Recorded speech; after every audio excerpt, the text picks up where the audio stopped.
गेली 25 वर्ष महानगरपालिकेमध्ये सत्ताधारी पक्षाचे लोक इकडे आहेत.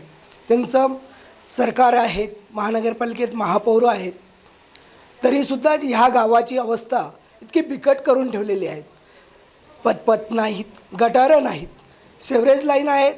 ते गेल्या 25 वर्षापूर्वीची चाळीसाठी बनवलेली सेवरेज लाईन 25 वर्षानंतरही ती मोठी करून एका जागेवर 4 रूम झालेले आहेत. संख्या वाढलेली आहेत. पाण्याचा प्रॉब्लेम आहे. सर्व लोकांना अपेक्षित गोष्टी या ठिकाणी उपलब्ध होत नाही आहे. आरोग्य व्यवस्थासुद्धा त्या ठिकाणी नाही आहे. प्राथमिक आरोग्य केंद्र आहेत ते 1 वाजता बंद होतं. कर्मचारी त्या ठिकाणी सकाळी 9चा टाईम आहे ते 11 वाजता येतात. सामान्य लोकांना खूप त्रास होतो. या ठिकाणी सर्व MIDCत काम करणारे लोक आहेत. यांना प्रत्येक गोष्ट वेळेवर आणि सहकार्याने मिळाली पाहिजे, ती या ठिकाणी मिळत नाही. या लोकांसाठी आम्ही स्वतः ज्यावेळेस या लोकांसाठी आम्ही काम केलेलं आहे. सेवरेज लाईन सकाळी ओव्हरफ्लो होते तर संध्याकाळपर्यंत नगरसेवक आमच्याकडे बघायलासुद्धा येते नाही. बिचारे लोक घाणी नाकाला रुमाल लावून त्या ठिकाणी आपले कामाला जातात आणि परिसरातील लोक आपले दुकान बंद करून त्या ठिकाणी थांबतात.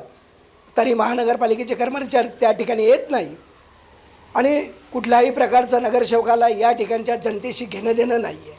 त्यामुळे जनता ह्यावेळी चिडलेली आहे. प्रत्येकाला बदल हवा आहे. कुठल्याही प्रकारचं या ठिकाणी त्यांना सोयीसुविधा नाही आहे. महानगरपालिका त्या ठिकाणी येते. जुनंच घर आहे, आपलं जुनं घर आहे, घरपट्टी आहे. त्या ठिकाणी लोकांचे मुलं बाळं वाढल्यामुळे एका माळ्याचे 2 माळे लोक बनवत आहेत. त्या ठिकाणी हे लोक MIDC त्या ठिकाणी येते आणि विरोध करते. MIDCमध्ये स्थानिक महिलांना काम मिळत नाही.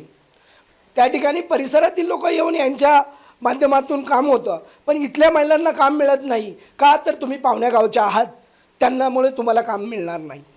पण आम्ही हक्कदार आहोत. गेले 35-40 वर्ष आम्ही इकडे राहतो. या गावचे आम्ही रहिवासी आहोत. तरीसुद्धा आम्हाला अजून न्याय हक्क मिळत नाही. तेव्हा ह्यावेळेस 100% जनतेची इच्छा आहे की बदल होणार.